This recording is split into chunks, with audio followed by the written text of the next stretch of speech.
The Kokomi banner team comp is a team comp that we've shown on the channel, but we haven't really played a lot with it, and that's mostly due to the fact that I haven't fully built it up until now. So as you can see, all of the characters are pretty sort of well built in terms of artifacts and all of the like.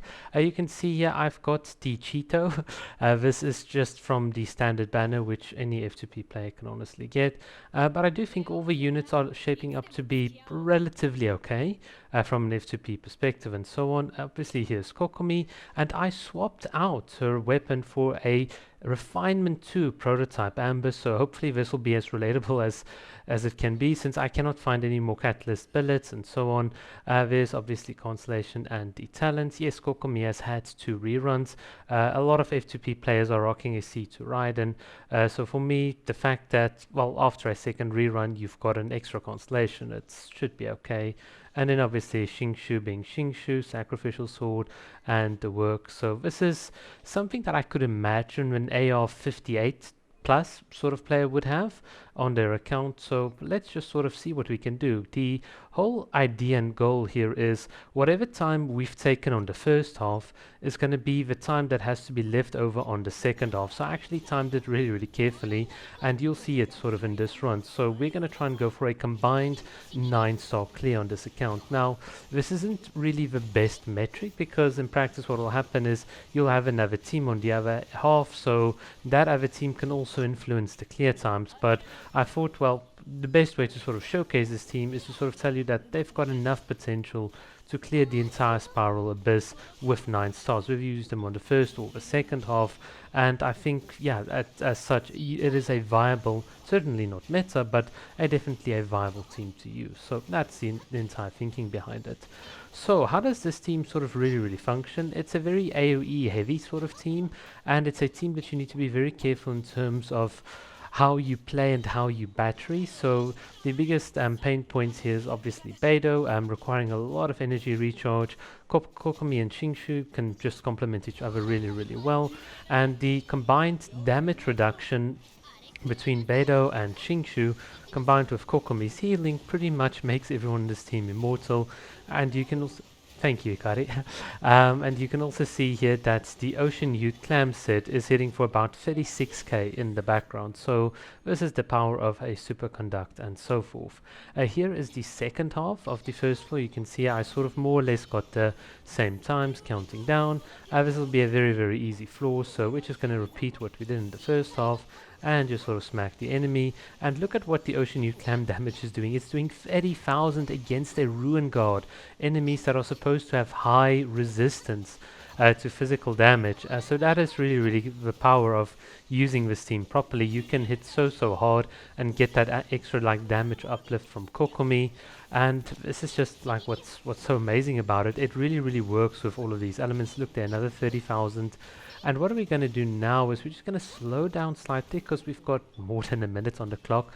There's no reason to rush. We're not going to get any prize. We're not going to get any more primo gems or anything. So what we're going to do is just quickly wait until we can just battery our entire team. And there we go. One tip I can give you guys is always to wait before just clicking the continue button, because there can always be like residual particles and so on.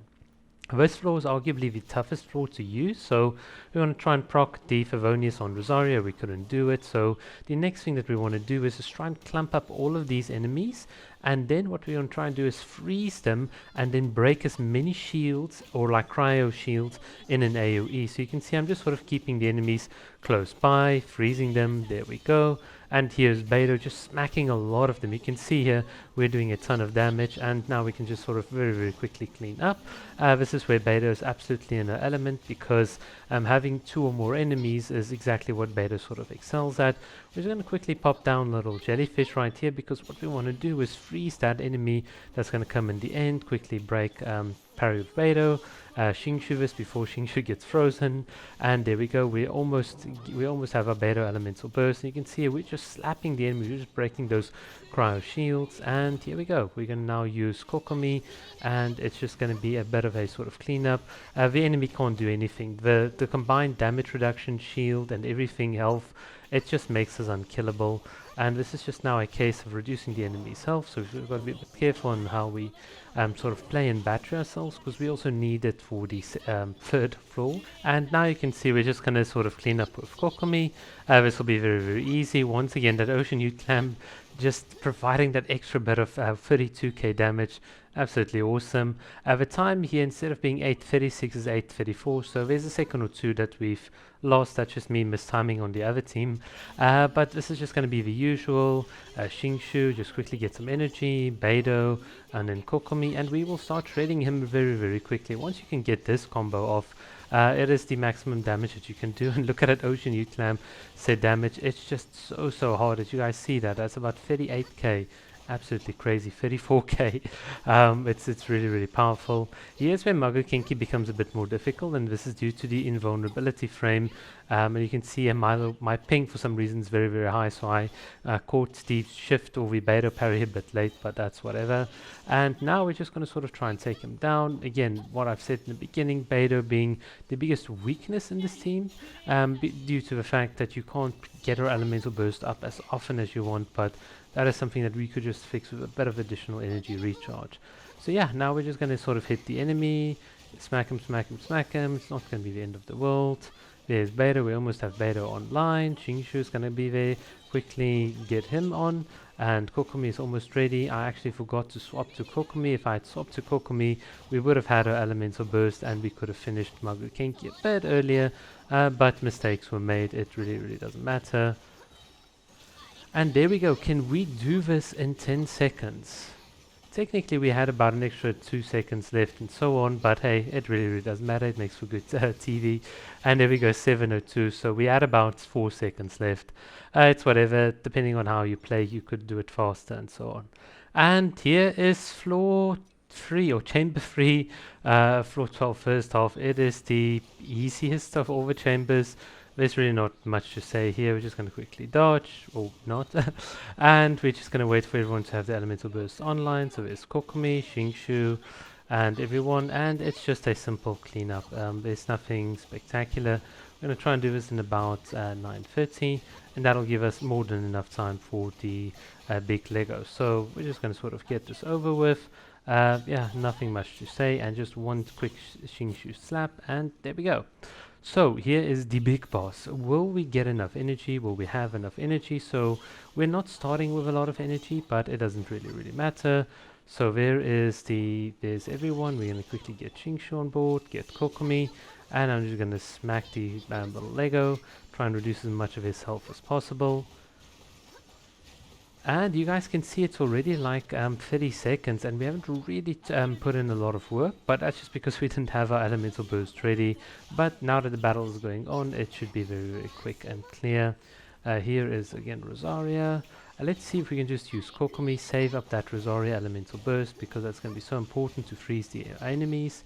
And yeah, we will get most of the damage that we can from Kokomi. Just 1 or 2 hits that we couldn't get in, but nonetheless. So here's Rosario, we're going to freeze the enemy and he's of course going to run away. Things happen, this is the thing, a lot of the times on YouTube and so on, when you see people clear the Spiral Abyss, it's always like after a couple of like attempts giving you the best of sort of like view. In my opinion, I like actually showing mistakes. I like showing it when things haven't worked out, because it does show you that even if things don't work out exactly as you intended, they can still work out otherwise. So we've got in time minutes on the clock, and we've got most of our elemental burst ready, so we're going to be absolutely in the pounding seats to just smack this enemy. And let's see what Kokomi and Xingqiu can do. Obviously just waiting for his little guard to drop.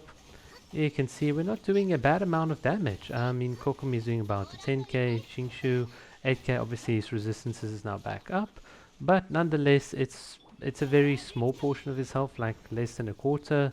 And we should be able to finish this up. Just quickly parry with Beidou, get some particles. Very nice 40k parry, thank you Beidou. And this should almost be game set match. So Beidou, Xingqiu, Kokomi, and we're just sort of going to clear them out. So in conclusion, I do think this is a little fun little team that you can run. You can see how this team is viable on all sides of the Spiral Abyss. They just need, like any other sort of team, a good amount of investment. So the question now is, how will this team do with Yelan instead of Xingqiu? do stay tuned to find out.